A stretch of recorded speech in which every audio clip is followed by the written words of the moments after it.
I stood at the altar with Emma, my hands slightly trembling, not from nerves about the vows, but from the surreal quiet of it all. The kind of quiet that comes right before a storm. Everyone was smiling, clapping, pretending this was just another beautiful wedding day. But I could feel it, something off, something I couldn't name yet. My father handed me a leather-bound portfolio during the reception. It was dark brown, high quality, embossed with my initials. He made a toast before giving it to me, voice booming over clinking glasses and fake laughter. Every man needs to know how to protect what's his, he said, tapping the portfolio. Consider this your armor. Everyone laughed politely. I forced a smile. Emma's hand found mine under the table. Later that night in the hotel suite, Emma asked, "Are you going to open it?" I shook my head. Not tonight. She didn't press. That's something I've always loved about Emma. She knows when to give me space. But I could see in her eyes that she felt it too. Something about that gift unsettled her. We left for our honeymoon in Spain the next morning. I shoved the portfolio into the bottom of my suitcase like it was some cursed object I wasn't ready to face. On paper, it should have been a perfect week. Barcelona, flamenco, wine, the sea. But a quiet tension hung over us, like the sound of a faucet dripping in another room. You learn to ignore it until you can't. One night, Emma caught me staring at the suitcase. She didn't say anything, just curled up next to me and whispered, "You don't owe him anything, you know." I didn't respond.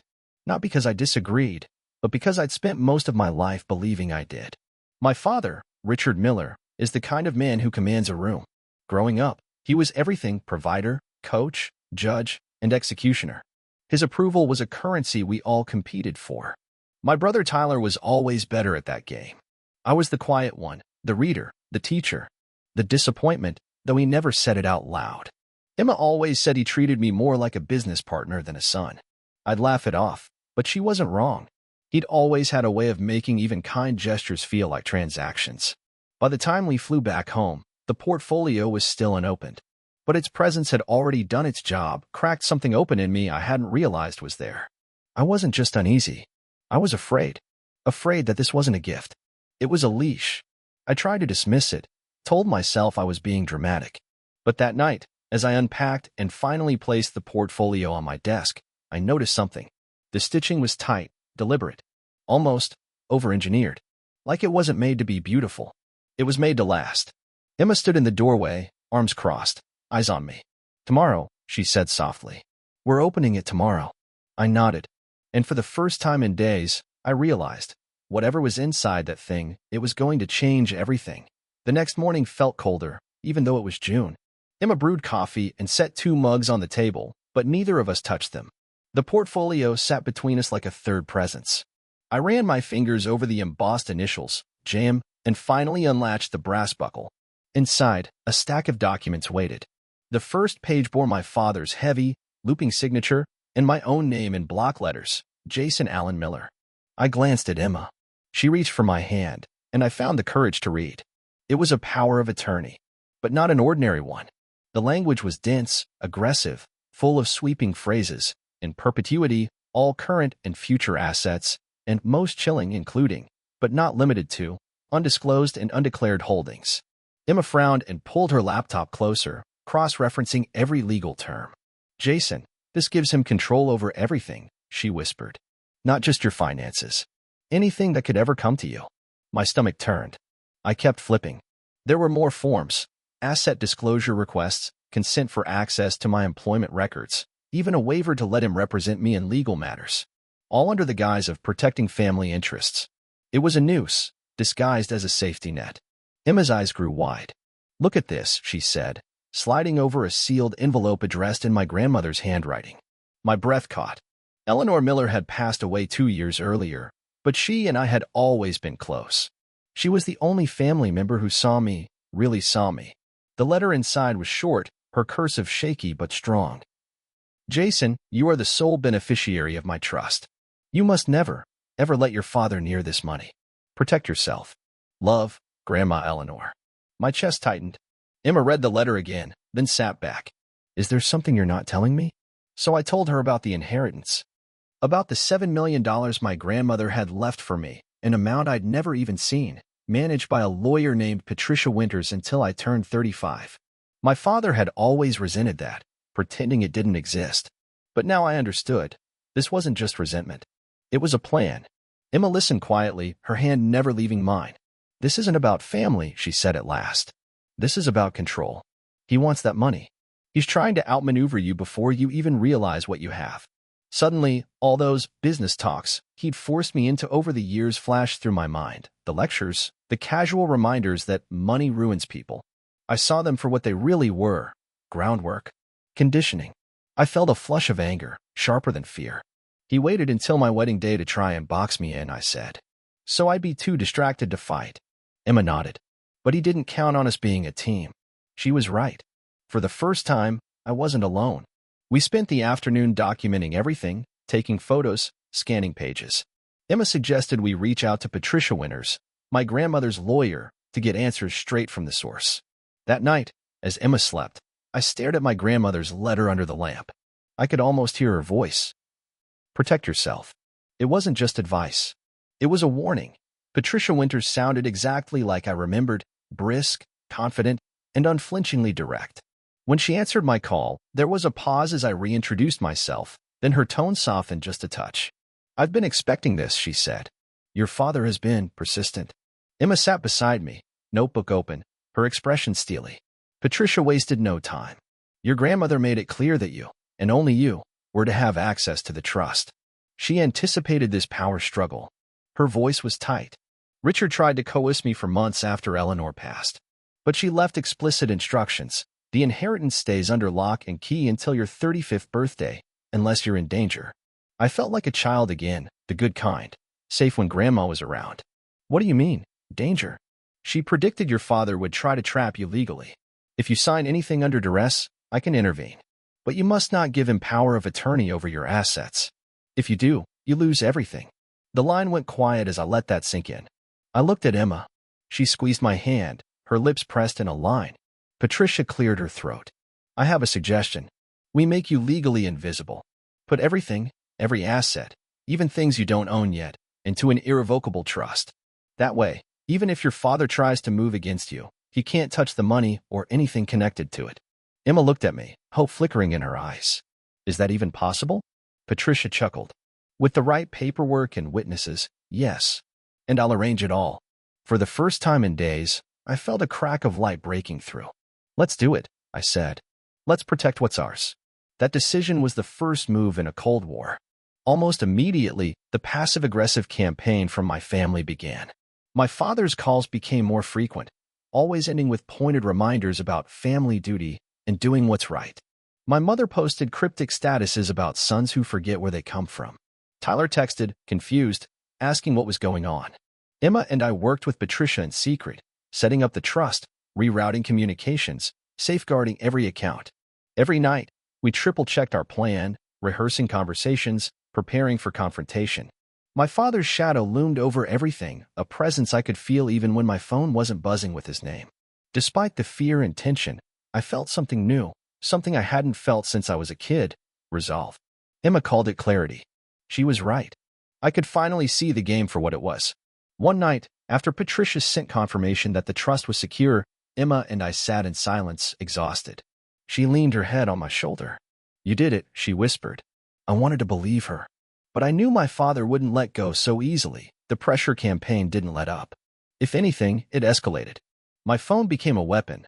Endless calls from my father, guilt-tripping voicemails from my mother, even backhanded comments from relatives I hadn't spoken to in years. Emma started receiving messages too, as if they could get to me through her. Then came the public shaming. Subtle, at first, Facebook posts about ungrateful sons, relatives tagging Emma in awkward comments. Someone even made a group chat called Family Matters and added us, just to share inspirational quotes about loyalty. It would have been almost funny if it didn't sting so badly. The real trap was sprung when my mother called, voice honey sweet, inviting us to a family dinner. Just a meal. We're all so proud of you, Jason. It's time to start fresh. But Emma caught the look on my face. We both knew it was a setup. A day later, Patricia confirmed our suspicions. She'd gotten wind from a paralegal friend that my father planned to turn the dinner into a public signing, a symbolic gesture to get me to hand over power of attorney in front of witnesses. Patricia suggested we flip the script. He wants an audience? Let's give him one. But this time, we control the story. I felt sick at the thought, but also strangely calm. Emma helped me rehearse everything, from the polite small talk to the final confrontation. We invited Aunt Cynthia, my grandmother's sister, the one person in the family who'd quietly sided with me since Eleanor's passing. Her presence would be a buffer, maybe even a shield. The days leading up to the dinner were a blur of anxiety and logistics.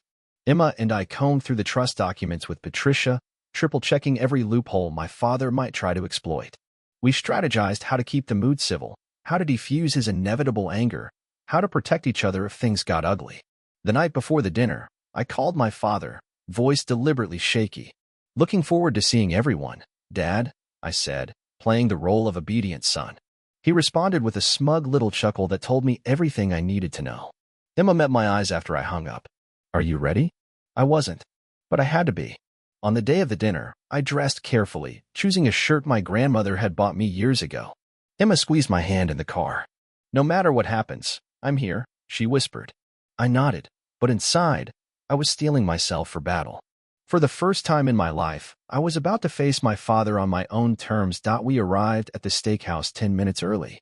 Emma held my hand so tightly I could feel her pulse in my palm.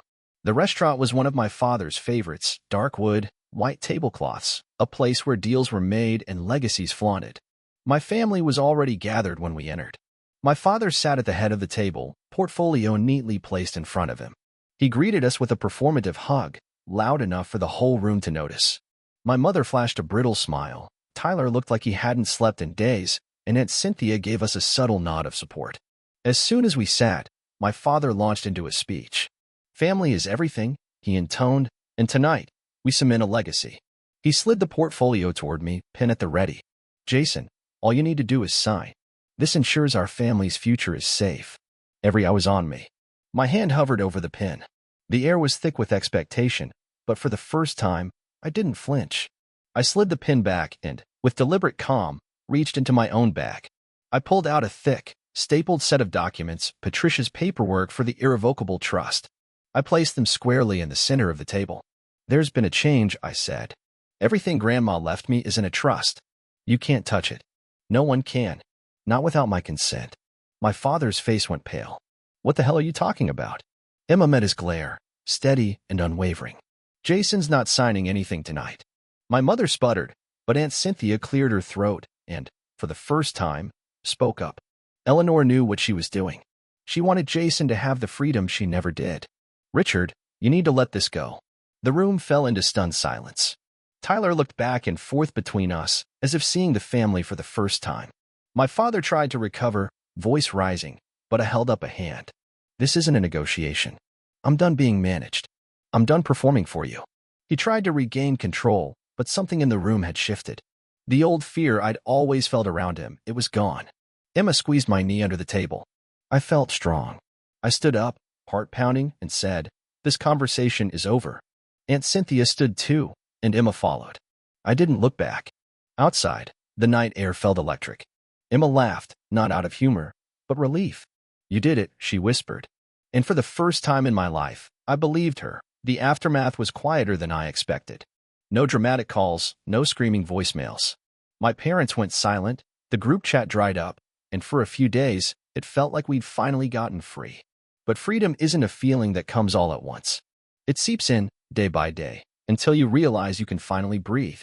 Emma and I came home from work the following Monday to a stack of texts from my mother. "You've broken your father's heart. Family is forever, Jason. You don't know what you're doing." I stared at the screen, numb. Emma deleted them without a word. Later that evening, I got a message from my Uncle Greg. We hadn't spoken in years. He'd always kept his head down at family events, never challenging my father. The message was short but surprising. "Proud of you. Wish I'd stood up to him when I had the chance." It was the first time I felt seen by another adult in my family. The real shock came the next day. I found Tyler waiting on our porch, eyes bloodshot, hands shaking. He was holding a manila envelope, looking like he hadn't slept in days. Emma brought him tea and left us alone. "I messed up, Jason," he said. "Dad, he told me you'd ruin the family. He said if I got you to sign, he'd help pay off my debt. I needed the money. I'm sorry." He broke down, sobbing, the ugly, gasping kind that comes from years of swallowing everything down. I put my hand on his shoulder, but I didn't say anything for a long time. I'd always resented Tyler for being Dad's favorite, But now I just felt tired and sad. All these years, we'd both been pawns. Emma joined us, listening as Tyler admitted he'd given Dad information about my accounts, my job, even Emma's family. I was desperate, he said. I'm broke, Jason. Dad said he'd cut me off if I didn't help him. Now he's ignoring me too. I wanted to scream at him, but I couldn't. Instead, I took a breath and said, you don't need a handout. You need a plan. We talked through his finances, and Emma found a therapy group nearby. We'll help you, she said, but you have to want to help yourself. It wasn't forgiveness, not yet, but it was a start. That night, as I watched Tyler sleeping on our couch, I realized something. The story wasn't ending here. Maybe it never would. But for the first time, I could see a future where I wasn't just surviving my family, I was healing from them. Spring turned to summer, and our lives finally started to feel our own. Tyler moved into his small apartment across town. He stuck with therapy, got a job shelving books at the local library, and called me once a week just to talk. There were still hard days, but the desperation in his voice was gone. For the first time, I saw my brother, not as Dad's shadow, but as himself. Emma and I bought a house together. Nothing flashy, but ours. We planted flowers in the yard, painted the kitchen a ridiculous shade of yellow, and talked about someday starting a family. With Patricia's help, we set up the Eleanor Miller Scholarship at the high school where I taught, helping kids whose families tried to control them as tightly as mine once did. It felt like giving a piece of my freedom back to the world. A few months later, we gathered for a baby shower at Aunt Cynthia's place, the first family event that didn't feel like a battleground. Tyler came, bringing homemade cookies and stories about his latest book recommendations. My mother kept her distance, offering a fragile smile from across the room. My father tried to command attention as usual, but people only half listened now. His authority had faded, replaced by something quieter, almost lonely. Halfway through the afternoon, Dad cornered me in the backyard. He launched into the old script, legacy, duty, disappointment, but it sounded hollow. For once, I didn't flinch. I told him, in front of Aunt Cynthia and Tyler, Grandma left me this legacy because she trusted me to do better. I'm not here to punish you, Dad, but I won't let you control me anymore. This family can heal, but it won't be on your terms. He stared at me, searching for the fear he used to find. There was none. Emma joined me, taking my hand. Tyler stood by my side. For the first time, the balance of power shifted, not with anger, but with clarity. I saw my father as he was, a man, not a force of nature. The spell was broken. The party rolled on. Laughter and music filled the house. My father left early, slipping out quietly, no speech, no scene. Aunt Cynthia hugged me, whispering, "You did it, Jason." She'd be proud. Driving home that night, Emma squeezed my hand. "You changed everything." I thought about Grandma's letter, about the years of fear and silence, about the new life we were building not out of revenge, but out of love and truth. The legacy I inherited wasn't just money. It was the freedom to choose, to protect what mattered, and to forgive, even if the past could never be undone. I glanced at Emma, Tyler in the backseat, the city lights blurring past. I felt it, finally, not just relief, but peace.